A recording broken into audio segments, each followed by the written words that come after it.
Mushroom gravy செய்ய தேவையான பொருட்கள்: புதினா சிறிதளவு, கொத்தமல்லி சிறிதளவு, முந்திரி 25 கிராம். இந்த 3 பொருட்களையும் நல்லா அரைச்சிக்கோங்க.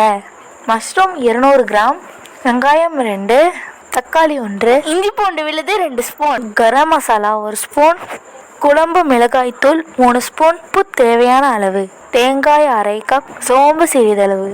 நல்லா அரைச்சி வச்சுக்கோங்க.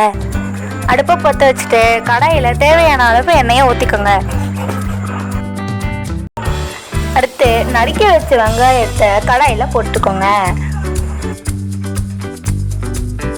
இப்போ நல்லா பொன்னிறம் வர வரைக்கும் நல்லா வறுத்துக்கோங்க.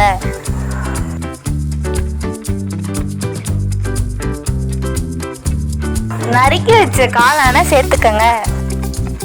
அது சேர்த்துட்டோன்னே நல்லா கரண்டியை வச்சு கிண்டிக்கோங்க. ஒரு 5 நிமிஷம் வேகட்டும். இப்போது வெந்து முடிச்சோடனே அடுத்து இஞ்சி பூண்டு விழுது 2 ஸ்பூன் போட்டுக்கோங்க.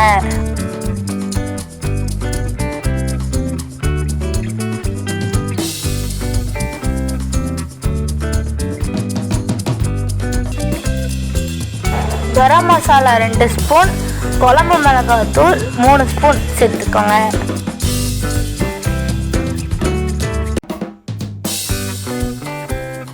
அடுத்து தேவையான அளவு உப்பு போட்டுக்கோங்க. நல்லா கிளறி விட்டு வேக விடுங்க. அரைச்சி வச்ச தக்காளி இழுத சேர்த்துக்கோங்க. நல்லா வேக விட்டுக்கோங்க. இப்போ நல்லா எண்ணெய் சுண்டி வர அளவுக்கு வெந்துருச்சு. அரைச்சி வச்ச முந்திரி, புதினா, கொத்தமல்லி எல்லாத்தையும் சேர்த்துக்கோங்க.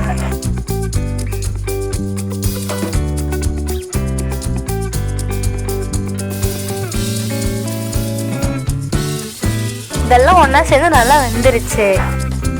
இப்போ தேவையான அளவு தண்ணி ஊற்றிக்கோங்க. ஒரு 5 நிமிஷம் நல்லா கொதிக்கட்டும்.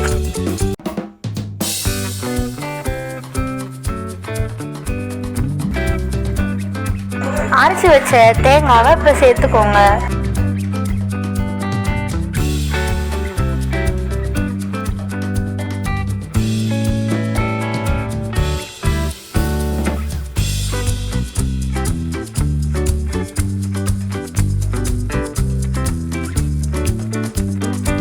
மிதமான சூடில் 1 நிமிஷம் வேகட்டும்.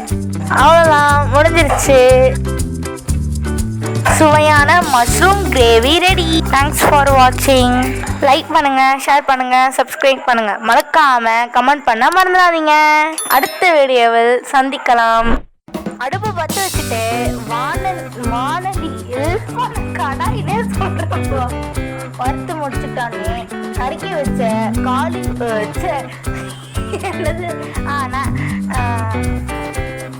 நறுக்கி வச்ச